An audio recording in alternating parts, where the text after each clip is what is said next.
यह कार्यक्रम एक राष्ट्रीय कार्यक्रम के करीब रखा गया है।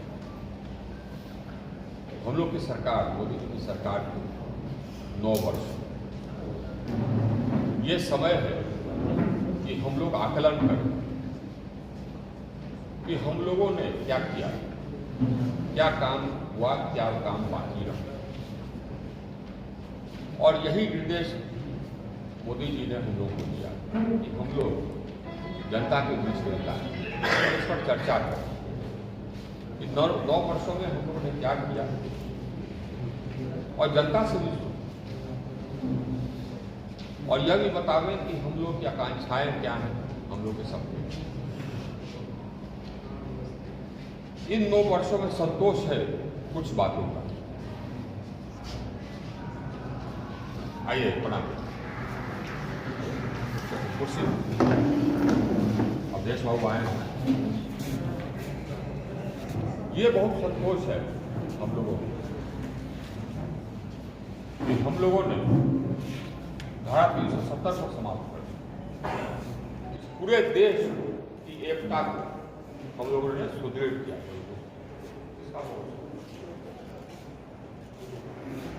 हम लोग को यह भी संतोष है कि विभाजन के बाद जो हमारे साथी पाकिस्तान से आए उनको नागरिकता या भारतीय नागरिकता मिलने में कठिनाई हुई, उसके लिए भी हम लोगों ने कानून पास कर उसका रास्ता दिया। हम लोग को संतोष है कि महिलाओं के सशक्तिकरण के लिए जो वर्षों से पीढ़ी दर पीढ़ी उन पर अन्याय चला आ रहा, अन्याय होता चला आ रहा, 3 तलाक, उसको समाप्त करें, ये संतोष है। हम लोग को इस बात से भी संतोष है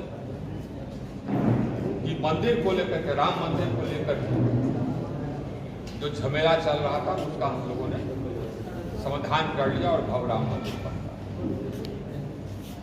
हम लोग को इस बात का बहुत संतोष है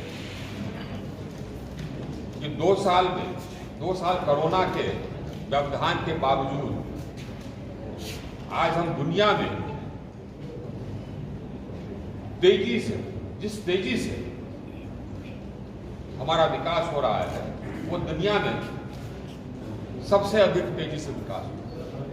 हमारा विकास दर आज 7.2%। यह विकास दर दुनिया के किसी और बड़े अर्थव्यवस्था का नहीं है। आइए हम नहीं कहते, ये वर्ल्ड बैंक कहता है, ये IMF कहता है, ये पूरी दुनिया में हम आज दुनिया के 5वें सबसे बड़ी अर्थव्यवस्था हो, और जिस गति से हमारा विकास हो रहा है, हम जल्दी ही दुनिया के 3रे सबसे बड़ी अर्थव्यवस्था हो, और सबसे बड़ी अर्थव्यवस्था होने का मतलब है कि हम 3रे सबसे बड़े महाशक्ति बनने के नजदीक आ जाए, क्योंकि सामरिक शक्ति का आधार आर्थिक शक्ति, दोनों साथ चलते हैं। बिना आर्थिक शक्ति के सामरिक शक्ति बहुत आप नहीं बढ़ा सकते। हम दोनों कर रहे हैं, साथ ही साथ हम अपने सामरिक शक्ति भी बढ़ा रहे हैं और तेजी से बढ़ा रहे हैं। अगल बगल के जो हमारे देश जो हम पर बीच बीच में हमला करते थे और उसका प्रतिकार नहीं होता था, वो हम लोगों ने उनको संदेश भेजे, कार्रवाई करके संदेश भेजे कि आप हम पर वार करोगे, हम दुगुना वार करेंगे, आप पलट के बात करेंगे। ये दोनों को संदेश भेज दिया, चीन को भी और पाकिस्तान को, और दोनों को ये संदेश पहुंच गया। लेकिन हम अभी रुके नहीं, हम अपने सैन्य बल को मजबूत करते जा रहे हैं और मजबूत करेंगे। हम अपना एयरक्राफ्ट कैरियर बना रहे हैं, अपने सबमरीन्स बना रहे हैं, अपने लड़ाकू जहाज बना रहे हैं, ये हम बनाते रहे। क्योंकि हमको तो महाशक्ति है, अपने लोगों का विकास दर, अपने लोगों का विकास करना है, और जो विकास दर है कि इसी तरह से हम बढ़ाए रखते हैं। साथ ही साथ हम गरीबों को नहीं भूलें। पहले गरीबों को आवास के लिए इंदिरा आवास होता था। हमको याद है जब हम कलेक्टर थे उस समय इंदिरा आवास के 10,000 रुपये मिलता। हम लोग प्रधानमंत्री आवास योजना के अंतर्गत 1,25,000 से 1,35,000 रुपये तक मिलते हैं, और 3.5 करोड़ घर बना करके हम सुपुर्द कर चुके। आज़ादी के इतने साल, 70 साल बीत जाने के बाद भी 18,000 से अधिक गांव थे जहां बिजली नहीं पहुंची, और लाखों ऐसे टोले थे जहां बिजली नहीं पहुंची, और करोड़ों घर थे जहां बिजली नहीं पहुंची। आज़ादी के 70 साल बाद ये प्रधानमंत्री जी ने कहा कि हम हर गांव और हर घर तक बिजली पहुंचाएंगे। वो करने का जिम्मा हमको दिया, हम लोगों ने कर। हर गांव और हर घर पूरे देश में 2,90,00,000 घरों को हम लोगों ने विद्युत किया, 18,000 से अधिक गाँव में। अपने माताओं और बहनों को खाना बनाने में जो दिक्कत होती थी, इसके लिए सभी को गैस करके उठाते थे, गैस का कनेक्शन। सभी घर में नल से जल पहुंचा रहे हैं देश भर में, करीब 8.5 करोड़ घरों में हमने पहुंचा दिया। गरीबों को इलाज के लिए आयुष्मान भारत कार्ड में ऐसी व्यवस्था किसी देश में नहीं है कि हर गरीब परिवार को हम लोगों ने 5 लाख का मेडिकल इंश्योरेंस, हेल्थ इंश्योरेंस का। हर जगह हम प्राइमरी हेल्थ सेंटर को मजबूत कर रहे हैं, उसको वेलनेस सेंटर बनवा रहे हैं। हर जिले में हम मेडिकल कॉलेज बनवा रहे हैं। हर जगह हम लोग IITs बनवा रहे हैं, all India institute of medical sciences बनवा रहे हैं। अधिकतर सभी राज्य में 1 और कुछ बड़े राज्य में 2। ये सब हम लोग की सरकार ने किया, अभी लोग की सरकार ने किया। जब कोरोना आई तो जिस तरह से कोरोना का हम लोगों ने सामना किया, जो व्यवस्था किया कोरोना के सामना का, वैसा व्यवस्था किसी ने नहीं किया। अमेरिका ने किया। हमने अपना वैक्सीनेशन बनाया और सबको लगवाया, और वो अपना हमारा वैक्सीनेशन कारगर रहा। कोरोना कारगर ऐसा रहा कि हमने सबको वैक्सीनेट कर दिया। उस वक्त कोरोना आया तो किसी को बहुत प्रभाव नहीं पड़ा, हमने भेज दिया, कोरोना को भगा दिया। कोरोना के दौरान हमको लॉकडाउन करना पड़ा, तो गरीब आदमी कहाँ से खाता? हमने सबको मुफ्त अनाज दिया। ये हम लोग की सोच है, गरीबों को मुफ्त अनाज, क्योंकि कोरोना में अर्थव्यवस्था बंद है। ये है मोदी विकास करती है, और गरीबों का भी विकास करती है, और गरीबों पर विशेष नजर रखती है, देश को मजबूत बनाती है, आज देश को नए ऊंचाइयों तक ले जाती है। जो हम लोग का सपना है, जो हम लोग की आकांक्षा है देश के लिए, वो जन जन की जो आकांक्षा है वही हमारे लिए है। और वो आकांक्षा ये है कि देश को महाशक्ति बनाए,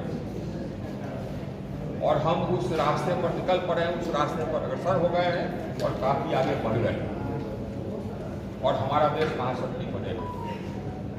इससे हमने कहा कि हम 5वें सबसे बड़े अर्थव्यवस्था हो गए, जल्दी ही 3रे सबसे बड़े अर्थव्यवस्था हो जाएंगे, और सबसे बड़े ये 3रे सबसे बड़े महाशक्ति। उसके बाद हमारा तो सपना ये है कि दुनिया का सबसे बड़ा महाशक्ति हम बने। ऐसे कोई अतिशयोक्ति नहीं है, इसलिए अतिशयोक्ति नहीं है कि आबादी के रूप में दुनिया के सबसे बड़े देश तो हम बन चुके, तो हमको अपने लोगों को सिर्फ सक्षम कर देना है। हम महाशक्ति तो हैं, सिर्फ इतना ही कर देना। यही हमारा मकसद, जो हम लोग घूम करके संवाद दे रहे हैं, यही हमारा मकसद कि मोदी जी के सरकार ने क्या किया। अब यहाँ के बारे में किसानों के लिए और श्रमिकों के लिए क्या किया गया, इस पर भी चर्चा की जाए। किसानों और श्रमिकों के लिए क्या किया गया, इस पर चर्चा। ये किसानों के लिए हम लोगों ने जो मूल्य समर्थन मूल्य है उसमें करीब करीब 1.5 गुना और करीब करीब 2 गुना हमने इजाफा कर दिया। किसानों के लिए पहले जो इंश्योरेंस होता था, क्रॉप इंश्योरेंस, उसका दायरा बढ़ा दिया। खाद की किल्लत को समाप्त कर दिया। 5 बड़े बड़े खाद की फैक्ट्री हमने लगाया ताकि यूरिया हमको इम्पोर्ट नहीं करना पड़े। किसानों के लिए हम लोगों ने प्रधानमंत्री सिंचाई योजना प्रारंभ किया। कुल मिलाकर के किसानों के लिए हम लोगों ने सीधे प्रति किसान डायरेक्ट बेनिफिट ट्रांसफर से उनके खाते में राशि देना प्रारंभ किया। किसान सम्मान निधि तो किसी वर्ग को हम लोगों ने छोड़ा नहीं। अब मैं जो कह रहा था कि अब यहाँ की बात करें, हमने प्रायः हर गांव में एक योजना दिया। जो गांव छूट गए उसमें भी हम योजना दे रहे हैं। कोई गांव हम छोड़ेंगे नहीं। ये तो गांव की योजनाएं, जितने हमारे प्रमुख सड़क सबका फोर लेनिंग हो गया या हो रहा है। आरा का रिंग रोड स्वीकृत, कुछ जगह लैंड एक्वायर्ड हो गया, कुछ बाकी लैंड एक्विजिशन हो रहा है, उसका भी बढ़ना शुरू। हम आए थे तो हमको लगा था कि साहब यहाँ पर इलाज के लिए व्यवस्था होनी चाहिए, क्योंकि हमारे लोग बीमार होते थे या कुछ गोली लगती थी या सीरियस होते थे तो पटना जाते जाते दम तोड़ते थे। बीच में कोई और पुल पड़ता था जहाँ 10-10 घंटे जाम रहता था। एक यह भी लालसा थी कि हमारा कोइलवर पुल बन गया। कोइलवर पुल बन गया। अब वो दिन चले गए कि हम वहाँ घंटों जाम होता है चले गए। और एक मेडिकल कॉलेज भी स्वीकृत हो गया। उसके निर्माण प्रारंभ होने में कुछ विलंब हुआ जमीन को लेकर के। वैसे जमीन का तो मैंने बंदोबस्त कर दिया था जिस समय स्वीकृत कराया उसी समय। कोइलवर में था जमीन जहाँ पर कि सैनिटोरियम है, वो हमने आवंटित भी करा दिया और यहाँ का स्वास्थ्य विभाग उससे संतुष्ट भी थे। बाद में मुख्यमंत्री जी को जमीन पसंद नहीं आया, वो चाहते थे शहर के आसपास। तो शहर के आसपास भी हमने शहर के बाहर जमीन इंगित कर दिया था। धनुपड़ा उसका प्रस्ताव भी चला गया, लेकिन किसी को वो भी पसंद नहीं आया तो उन्होंने कोई और साइट यूनिवर्सिटी में दे दी। खैर वहाँ बन रहा। इंजीनियरिंग कॉलेज एक हमने कहा था बनेगा, वो करीब करीब बन के तैयार है।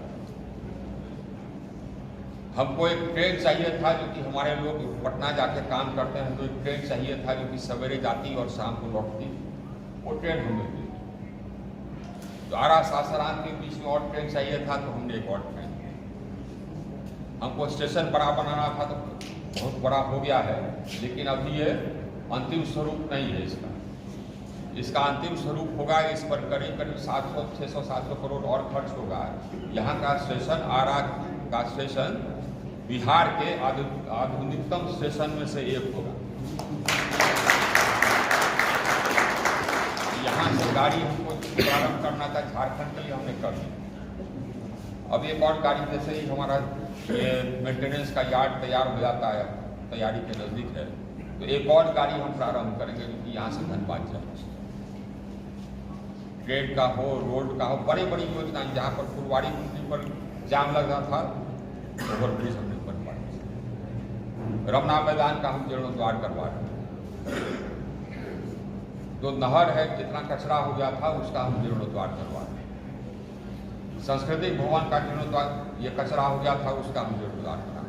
तो छोटे काम हो, बड़े काम हो, वो सब हम करवा रहे हैं। कुछ कामों पर नीतीश लेकर के बैठ जाते हैं, जैसे हमारा नहर का पक्कीकरण लेकर बैठ गए। मेडिकल कॉलेज का भी विलंब हुआ उनके कारण। मैं उनको दोष नहीं देता, उनकी नाराजगी हमसे जायज है।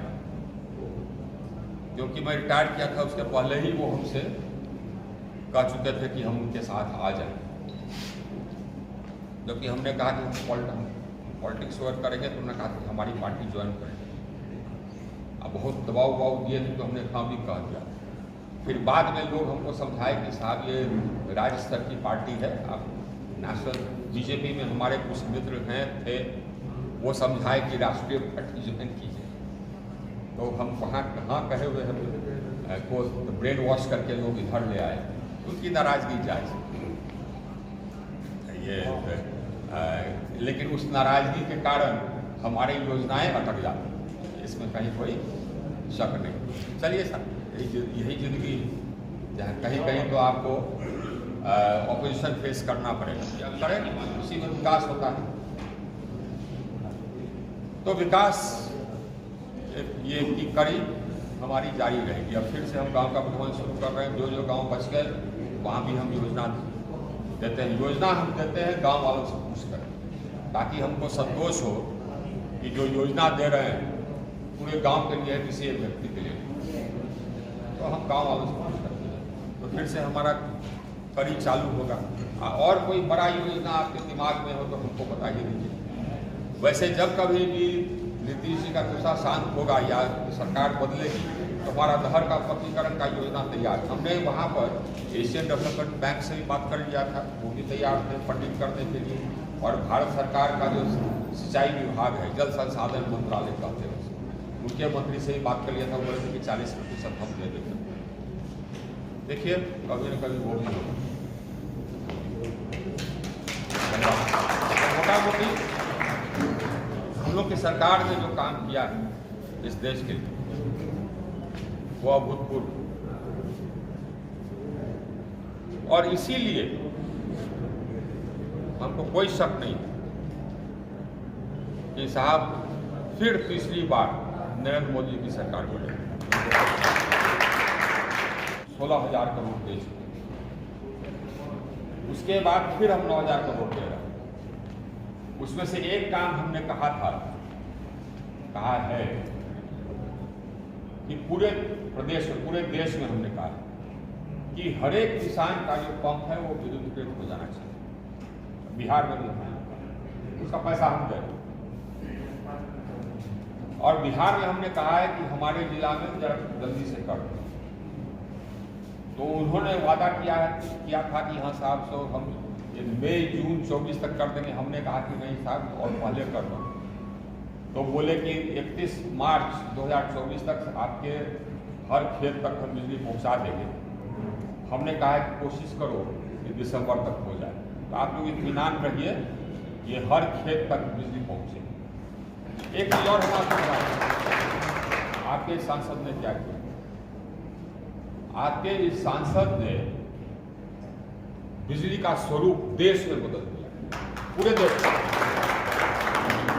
जैसे हमको यहाँ रोड के प्रधान सचिव बनाए थे नीतीश जी, उस समय बिहार का रोड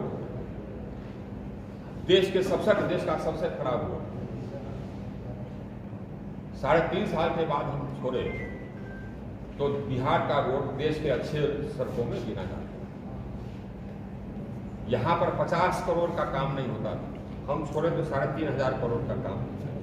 यहाँ का स्टेट हाईवे का लंबाई था 1000 कुछ किलोमीटर, हमने बढ़ा करके उसको 2000 किलोमीटर, और उसको बनाने के लिए एशियन डेवलपमेंट बैंक से और योजना आयोग से राशि लाई।